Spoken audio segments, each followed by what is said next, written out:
Party అధికారంలో రావాలి, మీరు ముఖ్యమంత్రిగా నేను చూడాలన్న. మీరు క్రైస్తవ గురించి ఎప్పుడు మాట్లాడిన విషయాలు చాలా అద్భుతంగా ఉంటున్నాయి. ఎక్కడ క్రైస్తవుల మనోభావాలు దెబ్బతినకుండా చక్కగా మాట్లాడుతున్నారు. అది క్రైస్తవుల తరపున మమ్మల్ని అభినందన తెలియజేస్తున్నాను. జగన్ గారు వచ్చిన తర్వాత క్రైస్తవుల మీద దాడులు జరుగుతున్నాయి. అంతకుముందు దాడులు క్రైస్తవుల మీద ఎవరి మీద దాడులు జరగలేదు. జగన్ ప్రభుత్వం వచ్చిన తర్వాత క్రైస్తవుల మీదే తిరుగుబాటు జరుగుతుంది. అంటే క్రైస్తవులకి జగన్ వల్ల వచ్చేది సున్నా తప్ప ఏమీ లేదు, మేలేమీ లేదు. ఈవేళ క్రైస్తవ్యం ఒక రకంగా చెప్పాలంటే జగన్ వల్ల భ్రష్టు పట్టిపోతుందండి.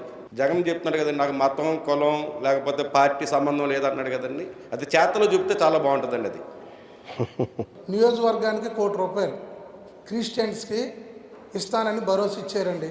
ఇప్పుడు ₹1 వల్ల సొమ్మ నియోజకవర్గానికి జగన్ గారు వచ్చిన తర్వాత మైనారిటీ ఫండ్ ₹1 రాలేదు. మహమ్మద్ అక్బర్ సార్ నా పేరు ముస్లింగా నేను కన్వర్ట్ అయిన తర్వాత ఆనంద్ అలియాస్ ఆనంద్ కుమార్గా నా పేరు నామకరణం చేయడం జరిగింది సార్.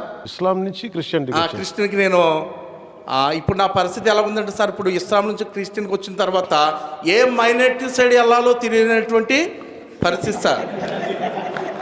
చాలా రైట్ సార్, పాయింట్ వచ్చి మాట్లాడాలి మీరు. ఈరోజు మీ సమాధానం కొరకే నేను కూడా మా నాయకుడికి వచ్చాను సార్. నేను రోమిలకు రాసినటువంటి పత్రికలో 5వ అధ్యాయము శ్రమ ఓర్పును, ఓర్పు పరీక్షను, పరీక్ష నిరీక్షణను కలగజేయనని ఎరిగి శ్రమలయందు అతిశయపడదుము. ఎందుకనగా ఈ నిరీక్షణ మనలను సిగ్గుపరచదు. ఈ మాట నేను మీకు చూపించాలనేటువంటి ఆ ఉద్దేశం ఏంటంటే సార్, మీరు ఈ యొక్క జనసేన పార్టీ పెట్టిన తర్వాత ఎంతో శ్రమపడ్డారు, ఎంతో కష్టపడ్డారు.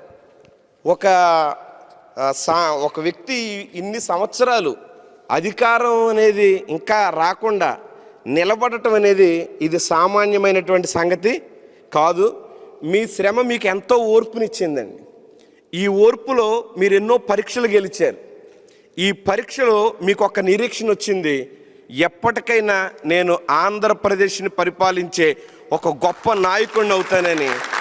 ఖచ్చితంగా మీకున్నటువంటి నిరీక్షణ, ఖచ్చితంగా దేవుడు మీ పక్షంగా మీరనుకున్నటువంటి ఆ గొప్ప కార్యం చేయాలని మీ పక్షంగా మేము ఎప్పుడు కూడా ప్రార్థన చేస్తాం. ప్రతి ఒక్కరు రాజకీయంలోకి వచ్చి సంపాదించుకునేవారు, కానీ మీరు జేబులో తీసుకొచ్చి పెడుతున్నారు. ఈరోజు ఇలా ఇంత వేల మంది మేము వచ్చామంటే ఈ ఒక్క పాయింట్.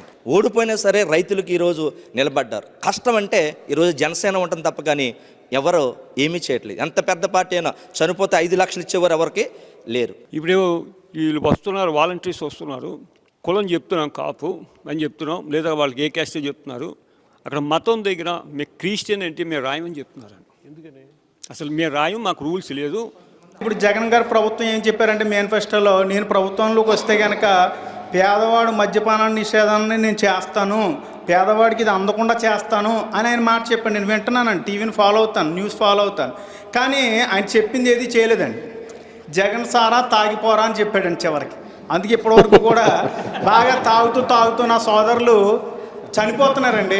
మా బంధువులు, మా బావగారు, మా చెల్లి సొంత మా కజిన్ సిస్టర్ భర్త గారు మందు తాగి చనిపోయారు. కేవలం బ్రాంతి వల్ల చనిపోయాడండి ఆయన. కాబట్టి నేను కూడా పవన్ కళ్యాణ్ గారిని ఈ సభాముఖంగా వేడుకునేది ఏంటంటే, ఆంధ్ర రాష్ట్రంలో ఈ సామాజిక రుగ్మతను తొలగించాలి.